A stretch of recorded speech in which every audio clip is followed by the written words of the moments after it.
D'abord, il y a un vrai travail sur l'expérience client.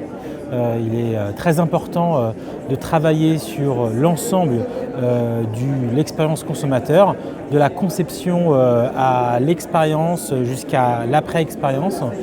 C'est ce qu'on a pu nous voir un peu au CES ou dans les différents salons qu'on voit. C'est au cœur vraiment des focus. C'est la première tendance. La deuxième tendance, ça va être tout ce qui est lié vraiment à l'intégration des problématiques autour de l'impact et du développement durable et comment en gros on peut développer du business, développer des activités tout en essayant de restreindre son impact sur l'environnement. Et enfin, la troisième tendance, c'est une tendance qui est quelque part à l'heure des objets connectés, de la connexion. Quel est l'essence de tout ça et comment proposer quelque chose de cohérent et de connecté aux consommateurs qui sont de plus en plus en demande de ce type d'expérience.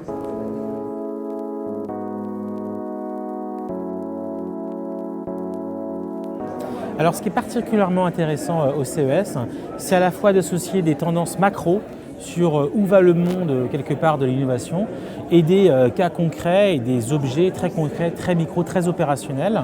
La question c'est à quand ça arrive chez nous, qui est souvent la question qu'on retient du CES. Ce que je pourrais dire c'est qu'on a justement au CES un range assez important d'innovation qui font qu'il y a des choses qui arrivent très rapidement en Europe et des choses qui n'arriveront jamais parce que dans quelques mois, malheureusement, certaines boîtes n'auront pas réussi à convaincre des acheteurs ou des investisseurs et du coup, on ne verra pas ces produits. Donc nous, on est pour une innovation pragmatique et il faut pas oublier que d'un côté, vous avez des offreurs d'innovation qui sont les stands qui étaient présents au CES, mais de l'autre, vous avez une demande qui sont les clients finaux. Et souvent dans nos tours et dans nos accompagnements, on est avec des dirigeants qui justement essayent de se poser les bonnes questions et de faire la bonne balance entre d'un côté l'offre et de l'autre s'assurer qu'il y aura bien une demande à ces innovations et à quelle échéance bien sûr.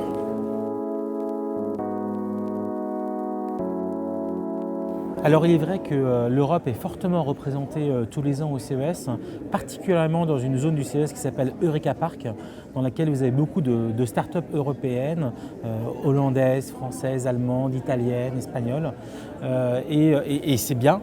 La place qui est la leur, en fait, et c'est ce qu'on aimerait, c'est de voir justement voir ces startups émerger en scale-up. Et c'est vraiment ce qu'on souhaite, les voir grandir d'année en année. Donc il y a à la fois de belles histoires et en même temps, on aimerait qu'il y en ait encore plus.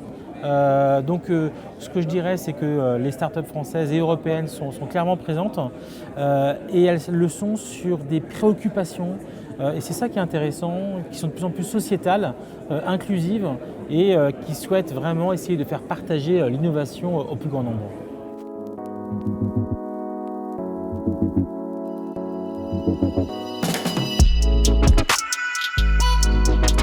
Yeah.